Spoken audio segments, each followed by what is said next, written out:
How do you define your cultural identity? Many Asian American students at the University of California, Davis experience a disconnect from their cultural roots throughout their college experience, whether that be due to age, workload of school, distance from family, or the lack of cultural exposure in their childhood. Little do students know that there are many resources right on campus that can help them strengthen their cultural bonds.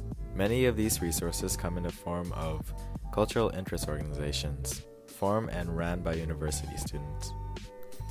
Our research aims to address the effectiveness of cultural interest organizations and their goal to expand cultural knowledge to students who want to find their cultural identity and to students who have lost theirs over time.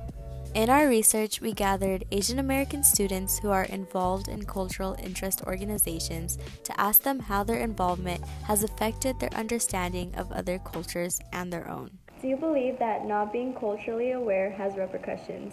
I definitely think that there are repercussions for not being culturally aware. I just feel like if we're not culturally aware, that could lead to being exclusive to a lot of different communities. Yes, I do think that not being culturally aware has repercussions. If you don't realize that like the cultures are different, and you, like if I were to come into jazz meetings with like the mindset of like, oh, like I can just treat this as I treat like MK meetings, there's a different vibe. Okay. Like they're not as loud and boisterous either. With jazz, it's like, oh, well done. Like it's a really really different vibe. So you have to be aware of that. Like there's different cultures, and I think if you're not aware, it's not good. Yeah, it'll cause problems. Yeah, exactly. Yeah.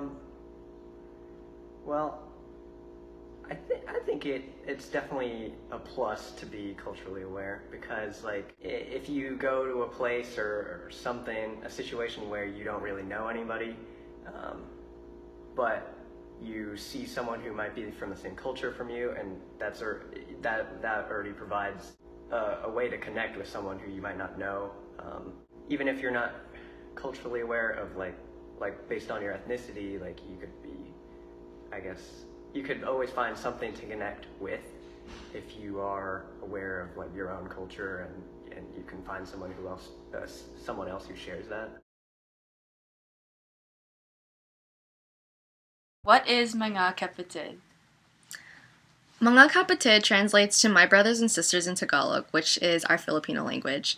It is a Filipinx American interest organization that caters to 4 pillars: cultural, academic, political, and social.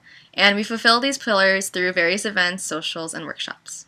How does your organization spread cultural awareness and bring students closer to their culture? So Mga Kapatid spreads cultural awareness by providing a safe space for Philam-identified students to gather as one body in like a sea of 30,000 people. It's easy to feel lost in the school, and the Philam really provides a home for all of us. MK holds various workshops that caters to spreading cultural awareness. Like we even have like a whole board position dedicated to spreading cultural awareness. For example, just a few weeks ago, we just held a workshop called Know Your Roots that taught us the history of the Filipinos in America, and basically a history that's been invisibilized by the university and by the white man. Our narrative has been lost, and as a community, we try to raise awareness of our oppression, and our unity is like a step towards our resilience. We have always been activists as well. Interesting fact, the people who founded MK are the very same people who fought for the Asian American Studies Department. So we continue the legacy by, spreading this cultural awareness to our general members.